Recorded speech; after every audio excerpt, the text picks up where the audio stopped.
Jenis sumber daya alam yang dapat diperbarui itu contohnya adalah tumbuhan, air, dan hewan. Ewa. Ya benar, nomor 31 jawabnya yang C. Kalau minyak bumi bisa diperbarui atau tidak?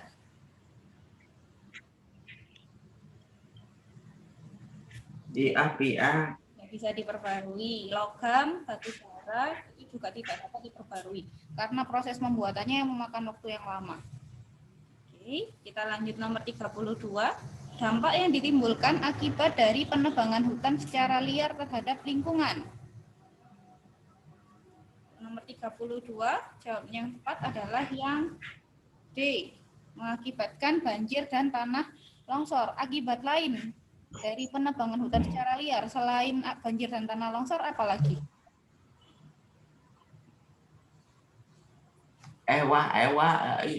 Api ya. Yeay. Akibat penebangan hutan, hewan kehilangan habitat.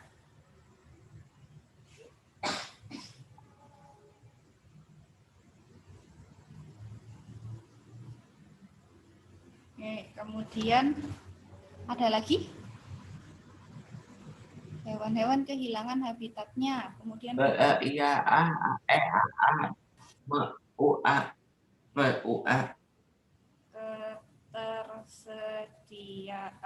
air akan berkurang karena tidak adanya akar tumbuhan yang digunakan untuk menyerap air. Baik, sekarang kita lanjut ke nomor 33. Silakan diperhatikan. Di nomor 33, ini ada gambar bulan terletak di antara matahari dan bumi, menunjukkan terjadinya gerhana matahari total. Ini kalau misalkan yang ditunjuk yang di tengah sini, ini gerhana matahari total. Tapi kalau misalkan yang ditunjuk bagian tepinya, maka yang terjadi adalah gerhana matahari sebagian. Itu. Untuk nomor 33, jawabnya yang B. Kemudian 34, urutan tata surya seperti yang ada pada gambar, yang menunjukkan planet Neptunus dan Saturnus.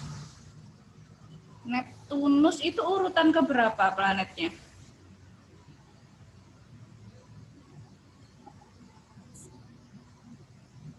Ini mataharinya ada di sebelah pojok kanan atas ini.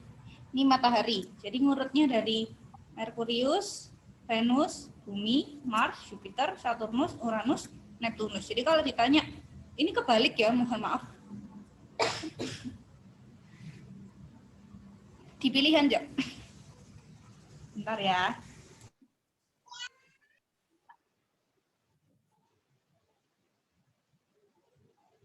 Iya,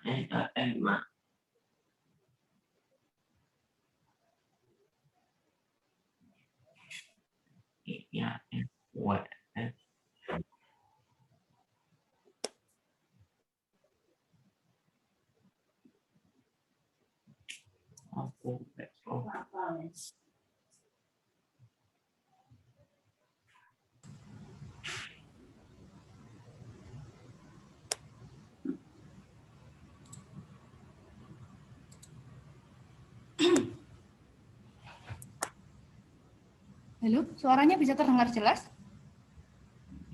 Bisa. Oke. Nah, di nomor 34, ini kan kita disuruh menentukan letak dari planet Neptunus dan Saturnus. Karena urutannya dari belakang dulu nomor satunya. Jadi ini Neptunus, kemudian Uranus, Saturnus, Jupiter. Nah, harusnya kan jawabannya 1 dan 3. Karena di pilihan jawabannya tidak ada, jadi kalian tulis sendiri, ini dibalik. Jadinya nanti 1 dan 3. Seperti itu. urutannya. Planet terbesar di dalam tata surya. Planet apa?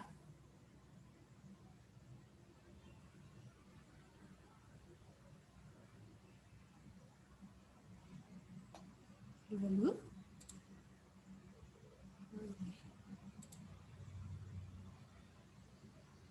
Ini planet Jupiter sebagai ya planet terbesar dalam tata surya. Akhir nomor 35, dasar perhitungan tahun Masehi dan lamanya adalah lamanya titik-titik. Untuk perhitungan tahun Masehi itu berdasarkan pada revolusi bumi. Jadi bumi yang berevolusi terhadap matahari. Tapi kalau tahun Hijriyah, jadi untuk 35 jawabnya yang C. Tahun Masehi itu didasarkan pada lamanya bumi berevolusi terhadap matahari, sedangkan untuk tahun Hijriyah ini dasarnya adalah revolusi bulan. Seperti itu. Sampai nomor 35 ada yang ditanyakan?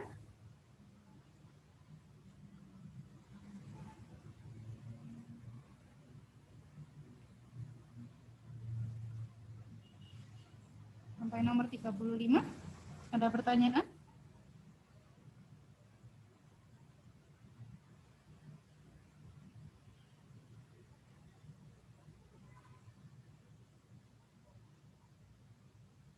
Kalau tidak ada pertanyaan, sekarang kita lanjutkan pada soal uraian.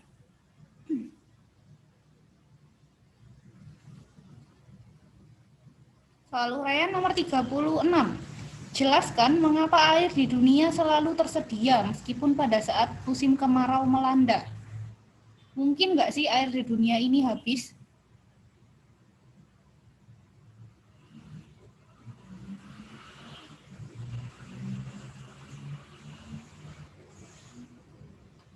Air.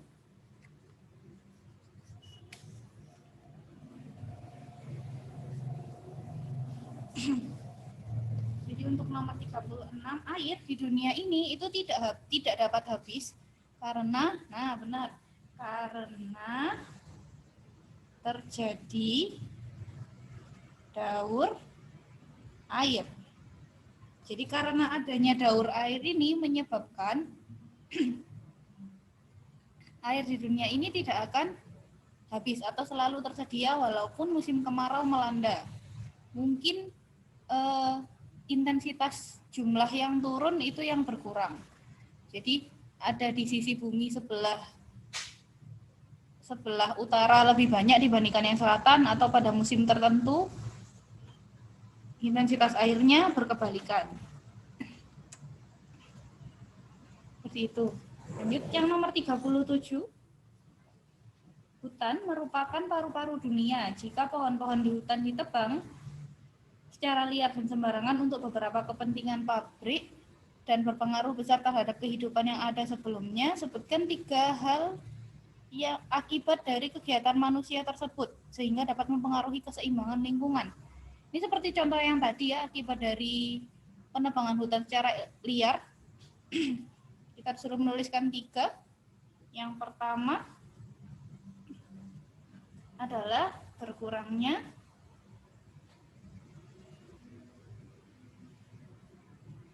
habitat hewan. Habitat hewannya berkurang. Selanjutnya berkurangnya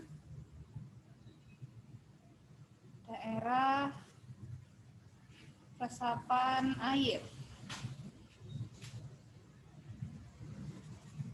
Karena pohon-pohonnya tadi ditebang, ya benar, terus adanya polusi udara, karena kurangnya lahan sebagai penghasil oksigen, jadinya terjadi banjir dan tanah longsor.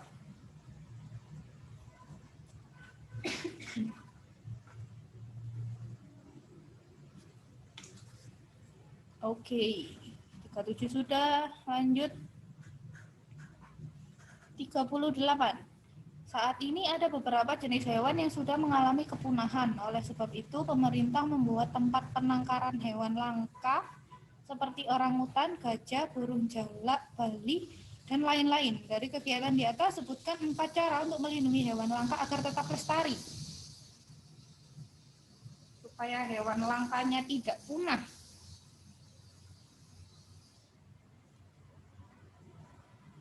Apa saja yang bisa kita lakukan? Oke, membuat suaka marga satwa. Buat suaka marga satwa. Selanjutnya, tidak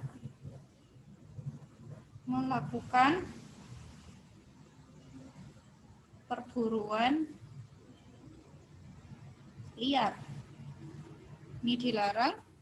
Selanjutnya, tidak memelihara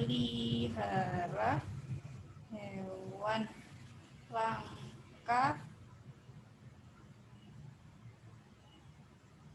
secara pribadi. Jadi lebih baik hewan langkanya dimasukkan ke suaka marga satwa supaya kalau misalkan mereka ada di suaka marga satwa berarti kan populasinya banyak. Ada kemungkinan untuk berkembang biak sehingga tidak menyebabkan hewan tersebut mengalami kepunahan. Untuk yang terakhir, dibuatnya undang-undang untuk melarang perburuan liar. Seperti itu.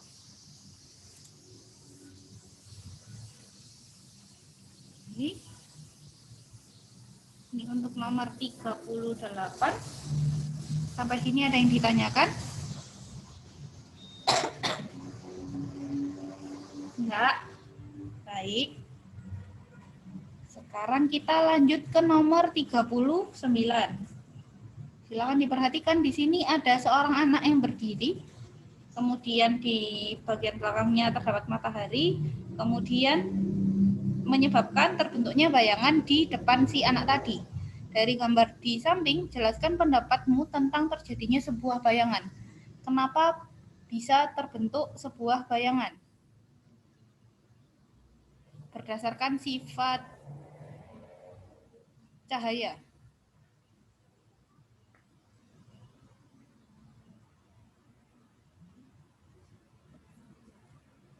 Berdasarkan sifatnya, cahaya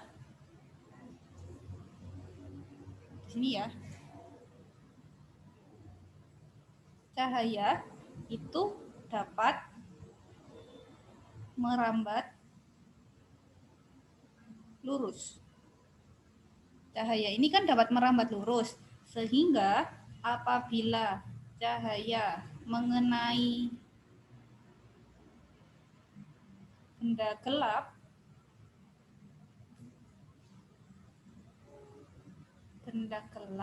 atau yang tidak tembus cahaya, maka akan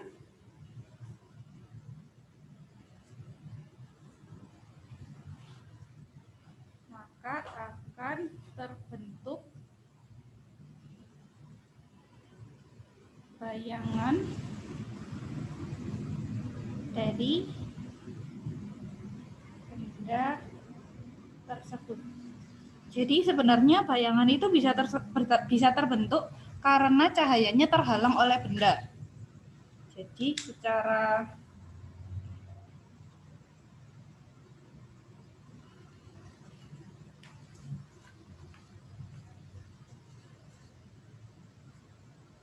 misal ya, kita punya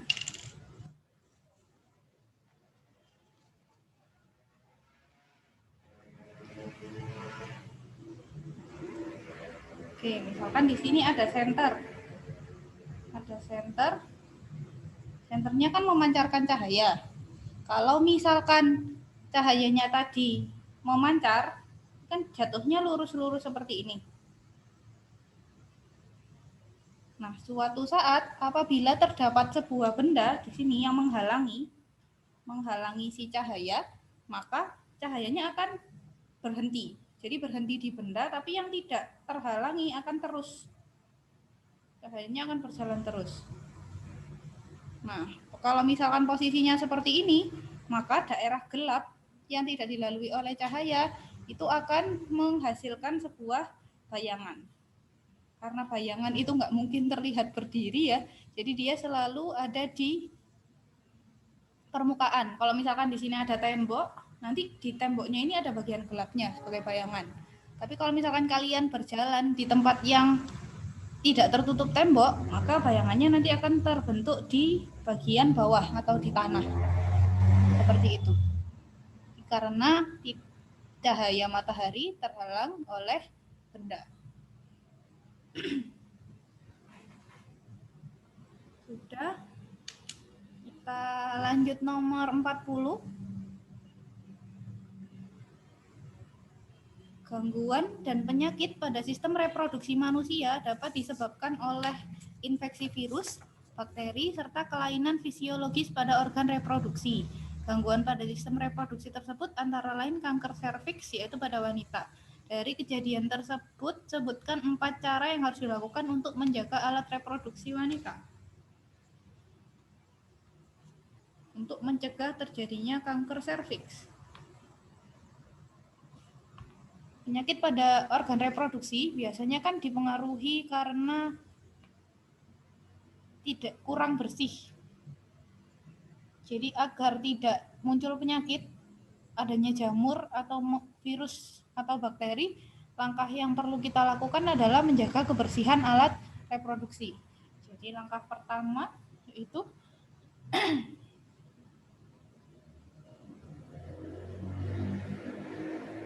menjaga kebersihan tubuh ya. Mandi 2 kali sehari minimal. Kemudian selanjutnya membersihkan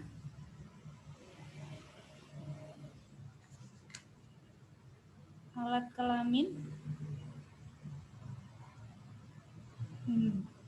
setelah buang air kecil atau buang air besar.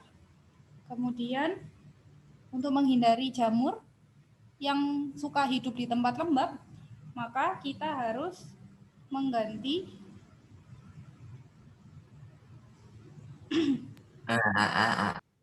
celana dalam secara teratur. Selanjutnya menggunakan celana berbahan katun agar mudah menyerap keringat. Jadi jika ada kelebihan air, nanti kalau misalkan kita pakai celana yang berbahan katun, itu kan mudah diserap airnya. Sehingga tidak menyebabkan kelembapan tadi. Sampai nomor 40 ada yang ditanyakan?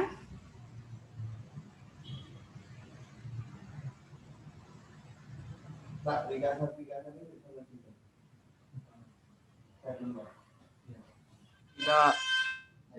Kalau tidak ada yang ditanyakan, kita lanjut ke materi yang baru.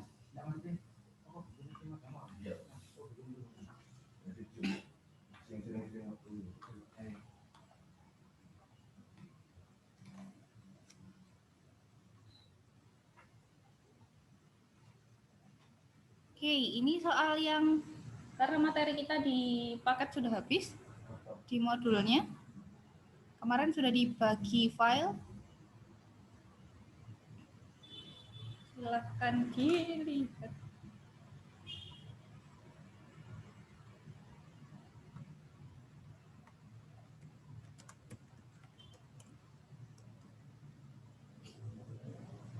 Kita bahas soal yang ini ya. Semua sudah punya soalnya?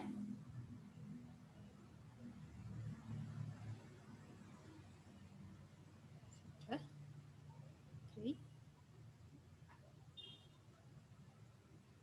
Oh, A. Yep. Kita mulai dari nomor 1. Gambar apa ini?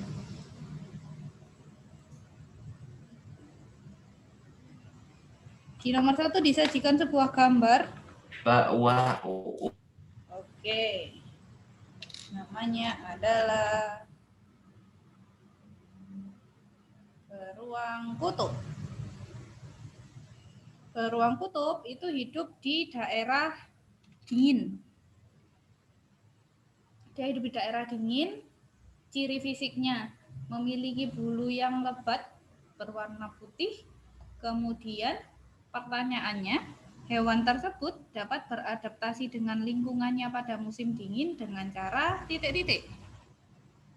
Bagaimana beruang kutub menghadapi musim dingin yang panjang? Amputnya. Memanjangkan rambutnya. Pada musim dingin yang sangat panjang, biasanya hewan-hewan mamalia yang ada di kutub itu melakukan yang namanya hibernasi. Pernah dengar nggak? Hibernasi. Iya. Nah, IO Pak A. ya. Hibernasi atau tidur panjang selama musim dingin. Musim dingin ini dilakukan untuk menghemat energi. Jadi karena pada musim dingin tumbuhan-tumbuhan itu juga banyak yang mati atau tidak banyak tersedia makanan di kutub, maka beruang kutub ini supaya dia hemat makannya nggak perlu banyak-banyak, dia melakukan hibernasi. Jadi hibernasi ini tidur panjang tujuannya untuk menghemat energi, jadi kan dia nggak butuh energi terlalu besar. Jadi makanan yang dibutuhkan atau asupannya itu juga tidak terlalu banyak. Sehingga adaptasinya yaitu dengan melakukan tidur panjang atau hibernasi tadi.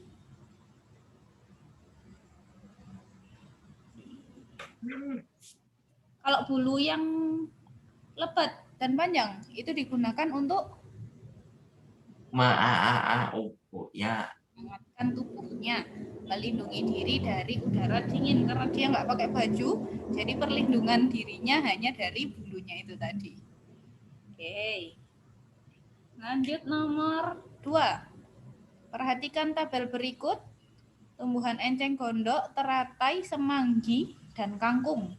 Berdasarkan tabel di atas, IO ya. berdasarkan tempat hidupnya. Di mana tempat hidupnya keempat tumbuhan itu? AE. Di air. Hidup di air.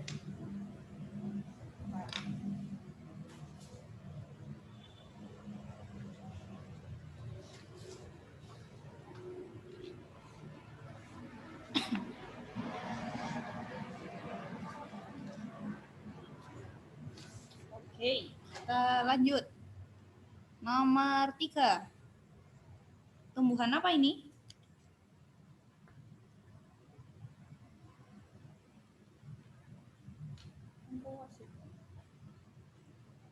Oke, di sini ada tumbuhan Oh iya. kunyit lengkuas ini, lengkuas ini. Ini kan tanaman toga. Kunyit, lengkuas, jahe itu bentuknya mirip seperti ini. Nah, tanaman di atas berkembang biak dengan cara apakah? Kunyit, jahe, lengkuas, kencur. Ini kan setipe ya. Sama-sama tanaman toga yang berkembang biak dengan cara akar tinggal. Dia berkembang biak dengan cara akar tinggal atau nama lainnya Rizoma.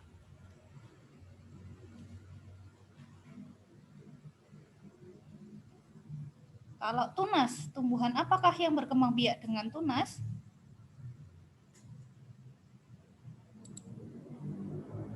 Biak. Apa? Biak. Tumbuhan yang berkembang biak dengan cara tunas yaitu pisang, tebu, itu juga tunas. Kalau geragi, ada yang bisa memberi contoh?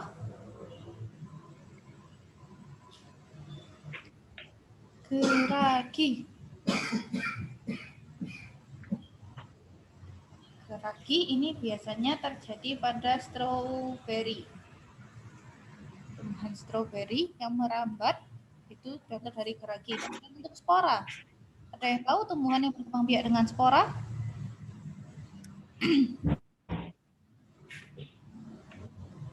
Anu. Ada jamur. Jamur berkembang biak dengan spora atau paku-pakuan.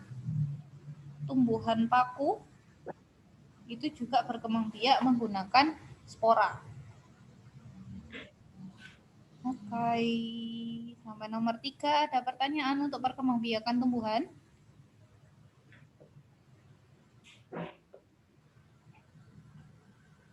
Tidak ada? Kalau tidak ada, lanjut nomor 4. Jenis hewan dan cara perkembangbiakannya yang tepat.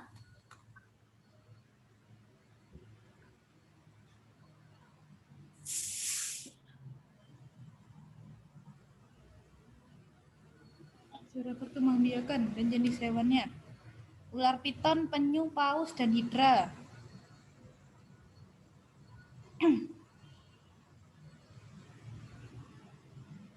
Oke. Nomor 1 ular piton dulu. Ular piton berkembang biak dengan cara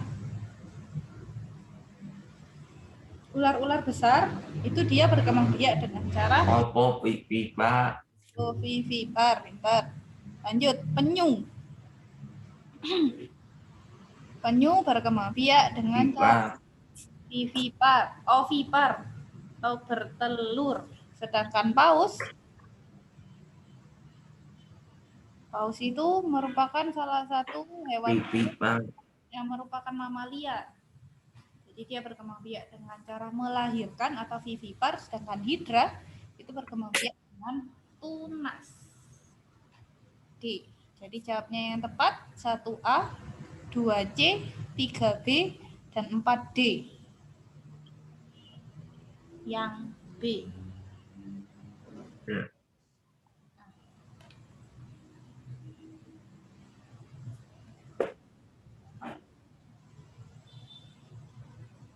Nah, sini ada pertanyaan.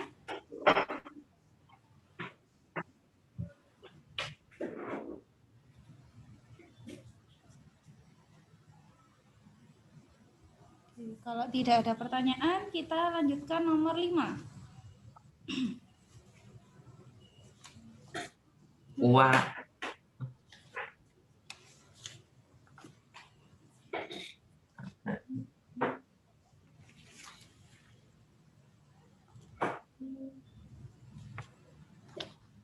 Sebentar.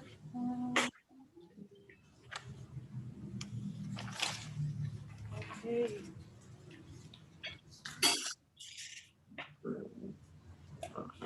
Oke, nomor 5 ini daur hidup Uak. ya ulat. Daur hidup kupu-kupu. Termasuk metamorfosis sempurna atau tidak sempurna?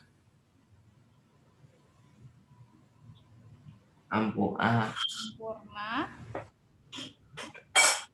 Morfosis sempurna karena dia mengalami fase pupa. Nah, tahapan daur hidup yang merugikan petani yaitu benar tadi jawabannya ulat. Uak. Karena dia memakan daun. Uak. Nomor berapa ulat nih? Nomor 2. Ulat ini yang merugikan Kalau yang menguntungkan yang mana? 4. Pak, menguntungkan. Bagi petani sutra. Petani sutra atau untuk membuat kain sutra, mana yang menguntungkan? Yang menguntungkan adalah nomor 3. Ini untuk petani sutra. Kepompongnya ini sangat menguntungkan. Tungkan. Karena serat-serat yang dibuat, serat-serat yang digunakan si ulat tadi untuk membuat kepompong itu nanti diambil digunakan sebagai bahan pembuatan kain sutra. Lanjut nomor 6.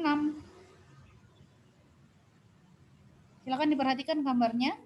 Jenis simbiosis yang terbentuk pada hubungan antar makhluk hidup tersebut. Ini pernah lihat tumbuhannya warnanya kuning ini enggak? Enggak pernah. Biasanya di tugu kan ada semak-semak yang kayak pagar itu, tumbuhan yang di tepi-tepi tembok. Tuh, ada kuning-kuningnya, ini namanya tali putri. Tali putri ini tumbuhan yang tidak dapat melakukan fotosintesis karena dia nggak punya daun. Jadi dia tidak dapat berfotosintesis. Karena tidak punya daun, makanya dia nggak bisa berfotosintesis. Nah, bagaimana caranya si tali putri ini supaya bisa dapat makanan? Mengambil AI umur AN. Ya, jadi tali putri ini akan menempel pada tumbuhan lain, kemudian akan mengambil makanan dari tumbuhan tersebut. Dia mengambil makanan dari tumbuhan lain. Nah, tali putrinya kan diuntungkan. Kalau tumbuhan lainnya dirugikan atau diuntungkan? 5. IOIA. Merugikan. Nah, karena tali putri ini merugikan, maka simbiosis yang terbentuk adalah Parasitisme. Oke.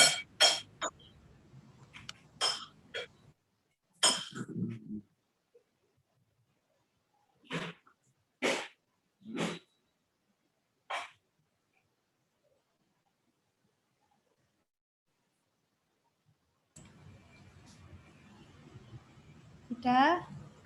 Untuk hubungan antar tumbuhan atau simbiosis ada yang ditanyakan?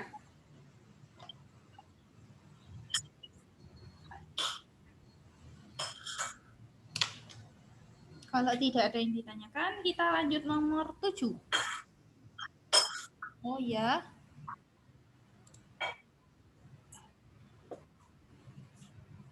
Iya, kalian ada yang bertanya?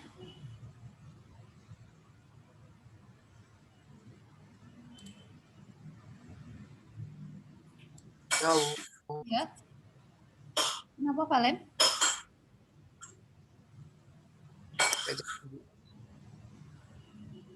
Nggak jadi, Bu. Oh, nggak jadi, oke.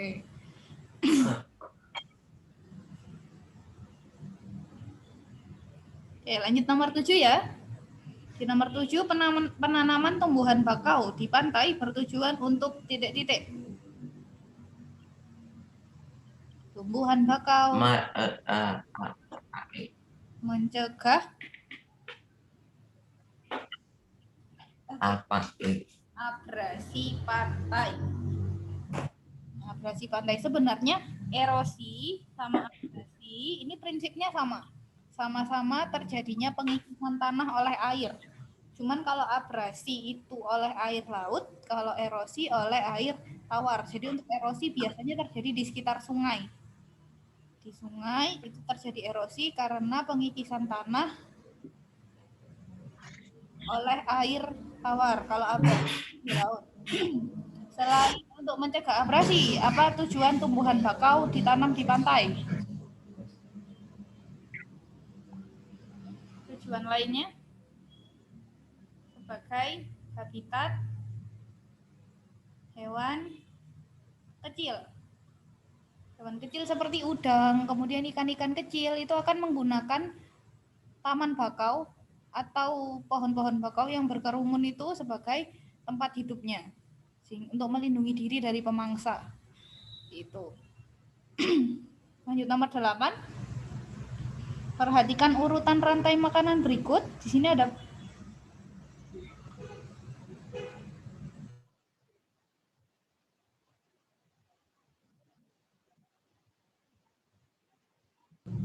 Oke. Di nomor 8 ada padi, belalang, ayam, dan musang.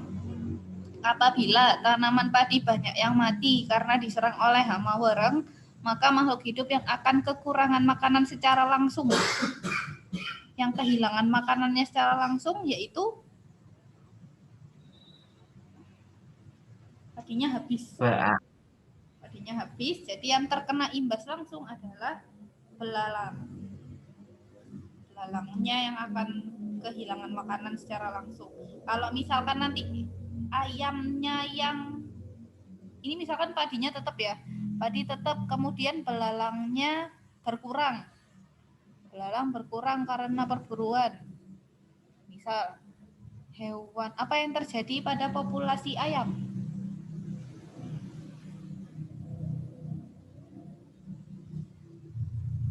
Kalau belalangnya mati, ayamnya akan berkurang, sedangkan tanaman padinya akan semakin bertambah gitu. Ini saling berkesinambungan. Jadi apabila mangsanya nanti berkurang, maka pemangsanya juga ikut berkurang.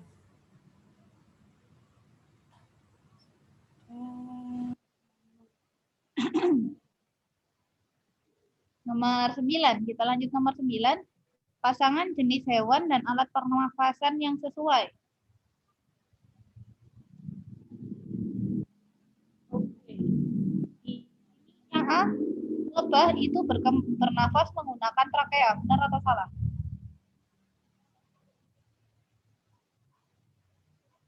Lebah bernafas menggunakan trakea. Lebah ini kan merupakan salah satu hewan serangga. Kalau dia salah satu hewan dari golongan serangga. Nah, serangga ini dia bernafas menggunakan trakea. Benar. Jadi untuk nomor 9, pilihan yang tepat adalah yang A. Kalau ikan nafasnya pakai apa? IA. Nah, ini salah, yang benar adalah ini. Selanjutnya.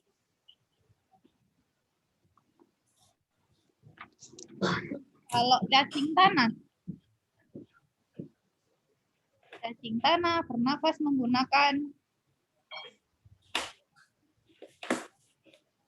cacing tanah. Ini dia nafasnya menggunakan kulit.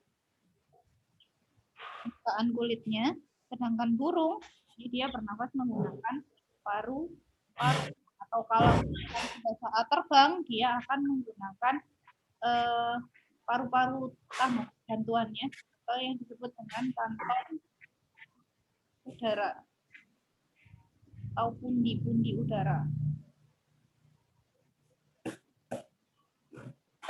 Oke, seperti itu.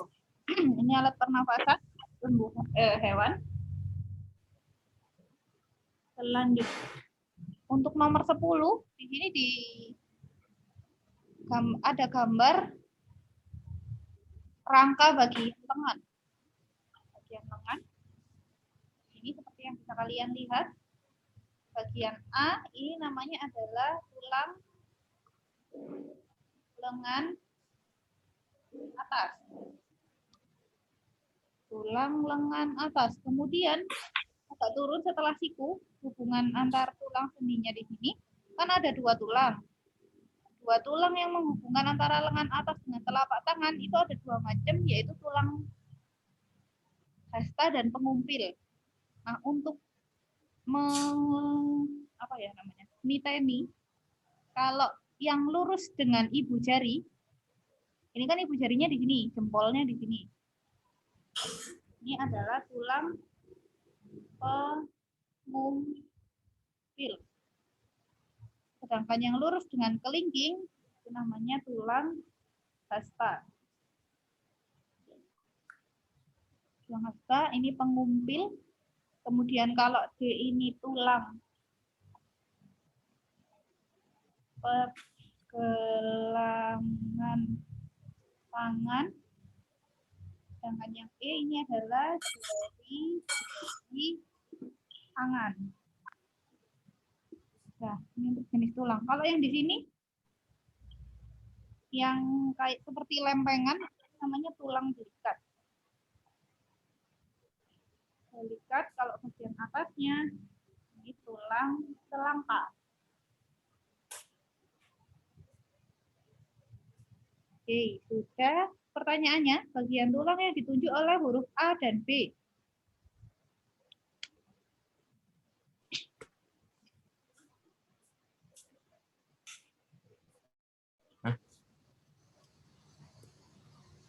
Bagian tulang yang ditunjuk oleh huruf A dan B yaitu tulang dan tulang pengumpil. Jadi untuk nomor 10 jawaban yang tepat adalah yang C.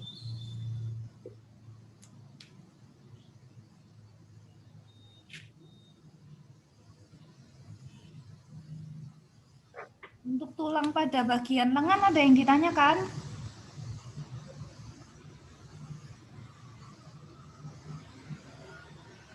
Tulang pada lengan. Nah, penghubung antar tulang itu kan namanya sendi. Kalau misalkan pada bagian sini, yang di sini, ini namanya sendi apa? Sendi yang menghubungkan antara lengan atas dengan lengan bawah. Berarti kan di siku. Namanya sendi engsel. Dia hanya bergerak ke satu arah. Gerakannya terbatas. Hanya ke satu arah, namanya sendi engsel. Sudah. Kita lanjut di nomor 11. Ini ada gambar telinga. Bagian yang ditunjuk anak panah berfungsi sebagai titik-titik. Bagian telinga kan dibagi jadi telinga luar, tengah, sama telinga dalam. Nah, di sini ada seperti saluran nih yang menghubungkan, namanya saluran Eustasius. Saluran Eustasius pada telinga kita itu berfungsi untuk menghubungkan rongga mulut dengan telinga. Kenapa kok harus dihubungkan? Fungsinya, tujuannya ini adalah untuk menjaga keseimbangan tekanan udara. Jadi untuk menjaga keseimbangan tekanan udara. Biasanya kalau misalkan kita naik pesawat atau ke tempat yang daerahnya lebih tinggi, itu kan kadang telinganya kayak seperti tertutup gitu. Kayak nggak dengar secara sementara. Nah, hal itu dikarenakan adanya perbedaan tekanan udara. Untuk menyeimbangkannya itu bisa kita lakukan dengan membuka mulut. Jadi mulutnya dibuka, nanti tekanan udara di telinga itu akan menjadi stabil. Sehingga yang telinga yang tertutup tadi menjadi tidak tertutup lagi. Itu adalah fungsi dari saluran Eustasius. Kalau yang di sini seperti keong ini namanya rumah siput. Rumah siput ini fungsinya untuk menjaga keseimbangan tubuh. Keseimbangan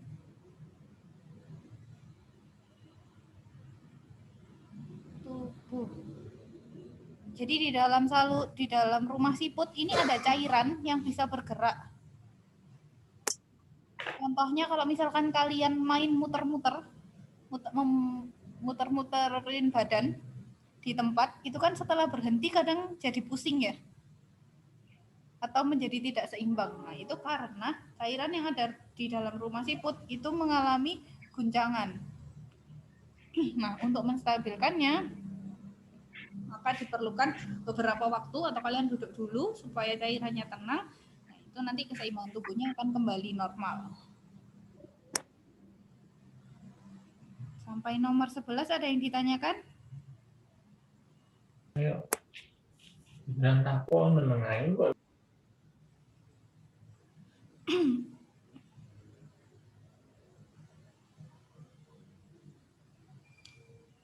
Kalau tidak ada yang ditanyakan, nomor 12 kita lanjut.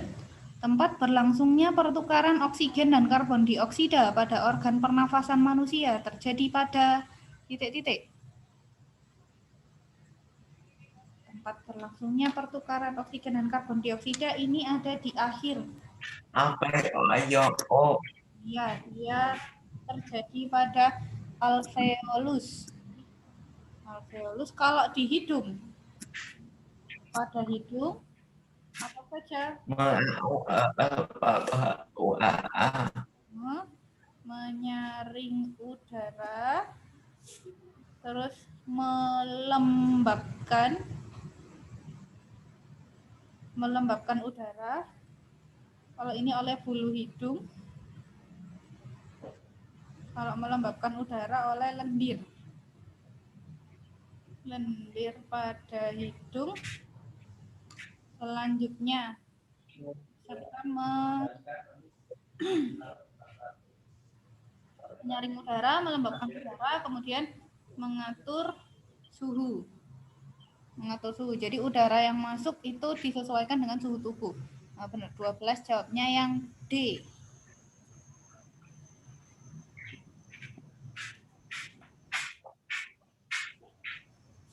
Mbak sini ada yang ditanyakan?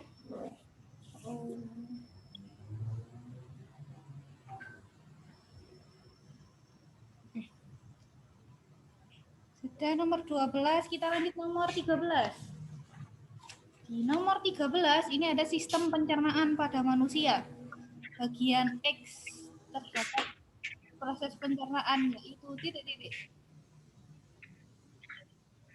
Kalau misalkan kita jabarkan, makanan kan masuknya lewat mulut dulu. Dari mulut kemudian masuk ke kerongkongan.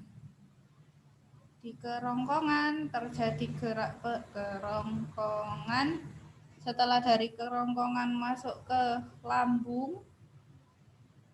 Dari lambung nanti ke usus 12 jari. Kemudian yang ini, yang di dalam ini usus halus. Bagian luarnya yang lebih besar, ini namanya usus besar. Selanjutnya, bagian terakhir di anus. Nah, pertanyaannya untuk nomor 13 itu kan ditanya huruf X. Huruf X yang ada di sini merupakan usus besar. Proses pencernaan apa saja yang terjadi pada usus besar?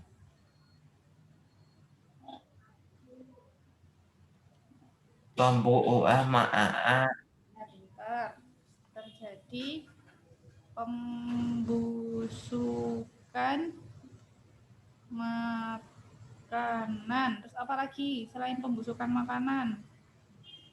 Pembusukan makanan ini dibantu oleh bakteri. Bakteri pembusuk. Bakteri E. coli. Kemudian selain pembusukan makanan, itu terjadi juga yang namanya penyerapan air. Penyerapan kelebihan air itu dilakukan pada usus besar. Sehingga apabila penyerapan airnya terlalu banyak yang terjadi pada usus besar menyebabkan terjadinya penyakit konstipasi atau sembelit. Menyebabkan fesesnya keras.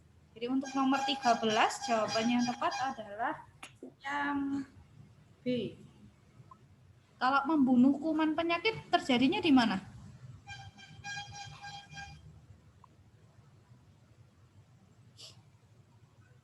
ampuh. Iya, pembunuh kuman penyakit ini terjadi pada lambung oleh asam klorida. Kemudian untuk penyerapan sari-sari makanan terjadi pada usus halus. Penyerapan sari makanan terjadi pada usus halus, jadi setelah dicerna kemudian terbentuk molekul-molekul yang lebih kecil, itu pada usus halus akan diserap sari-sari makanannya, kemudian diedarkan ke seluruh tubuh. Selanjutnya untuk menawarkan racun, penawar racun pada tubuh kita itu adalah hati. Jadi di hati nanti terjadi proses penawaran racun. Kan racun sudah. Untuk pencernaan makanan kita lanjut ke nomor 14. Bagian jantung yang berfungsi memompa darah menuju ke paru-paru adalah titik-titik.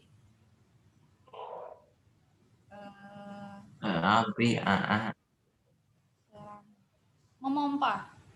Ini anggap jantungnya ya, guys. Jadi ini jantung itu terbagi menjadi 4 ruang. Yang bagian atas ini namanya serambi, yang bagian bawah namanya bilik. Untuk kiri kanannya itu disesuaikan dengan gambar. Jadi nggak sama dengan tangan kita, tapi ngadepnya ke gambar. Yang di sini, bagian sini, ini namanya serambi kiri. Yang di sini bilik kiri. Kalau yang di kirinya kita, itu namanya serambi kanan. Yang bagian bawah bilik kanan. Diingat yang bagian memompa itu tugasnya si bilik. Kalau yang menerima darah itu adalah serambi. Jadi darah dari tubuh, dari luar jantung itu akan diterima serambi, kemudian dialirkan ke bilik. Dari bilik nanti dipompa menuju ke arah tergantung posisi biliknya. Jadi kalau bilik kiri, ini tugasnya dia lebih kuat karena tugasnya memompa darah,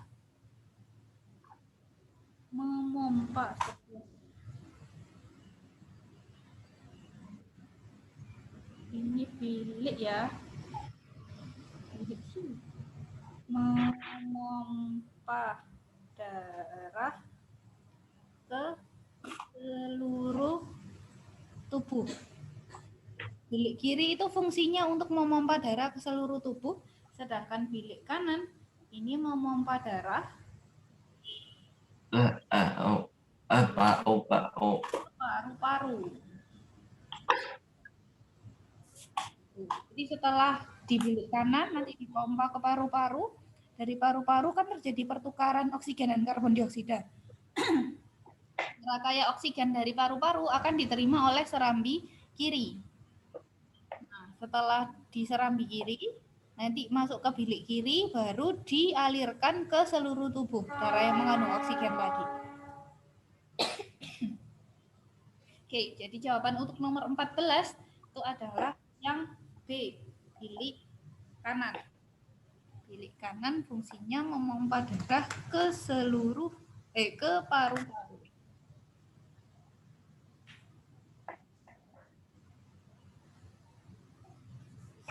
Nah, untuk sistem peredaran darah ada yang ditanyakan?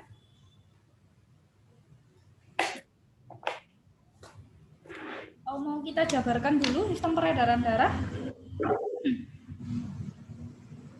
Sistem peredaran darah. Karena beredar, jadinya kan muter-muter terus ya. Nanti sistem peredaran darah dibagi jadi 2. Ada peredaran darah besar. Besar ini yang ke seluruh tubuh. Sama peredaran darah kecil. Kalau kecil ini yang ke paru-paru. Yang dilewati sekarang. Seluruh tubuh darah yang peredaran darah besar itu dimulai dari bilik kiri.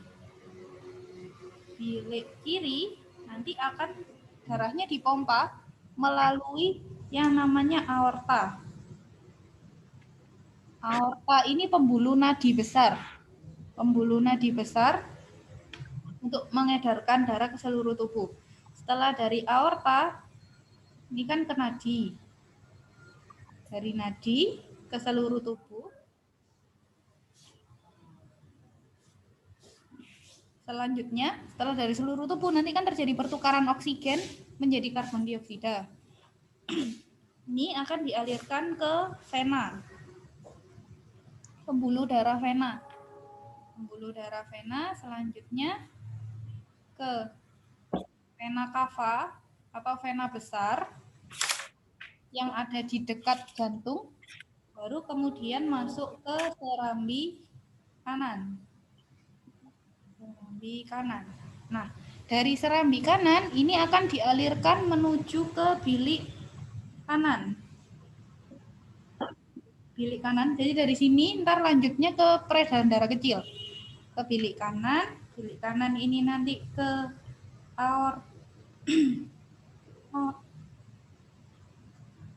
arteri pulmonalis.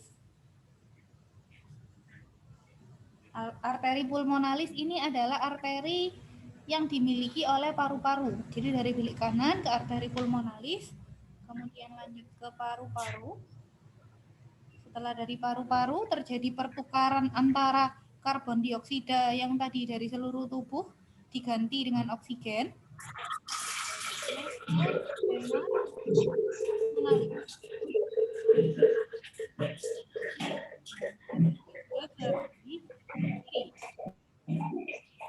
Nanti dari serambi kiri balik lagi ke bilik kiri, aorta, nadi, seluruh tubuh, vena, serambi kanan, muter ke sini lagi, seperti itu.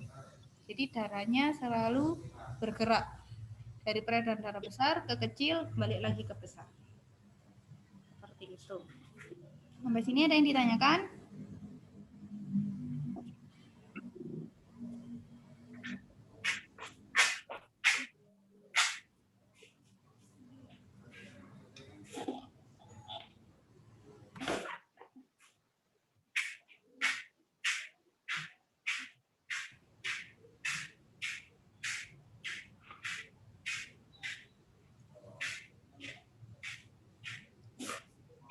Materi peredaran darahnya ada yang ditanyakan? Tidak ada. Kalau tidak ada, kita tadi sampai di nomor 14. Untuk nomor 15-nya kita lanjutkan pertemuan yang akan datang. Sebelum kita akhiri, silakan dipimpin doa terlebih dahulu.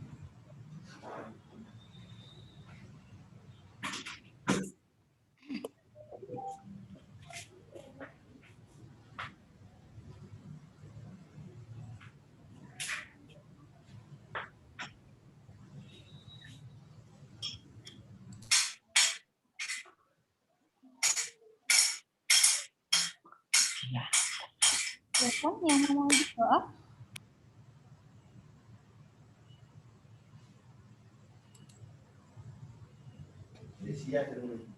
Ya, silakan memimpin doa dulu.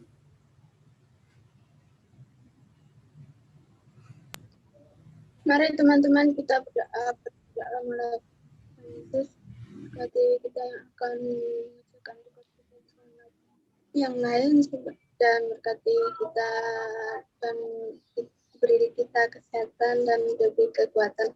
Dalam nama Yesus kami sudah berdoa. Haleluya. Amin. Oke. Terima kasih atas perhatiannya hari ini. Saya akhiri. Selamat pagi.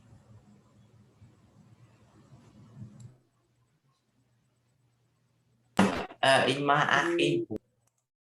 Terima kasih.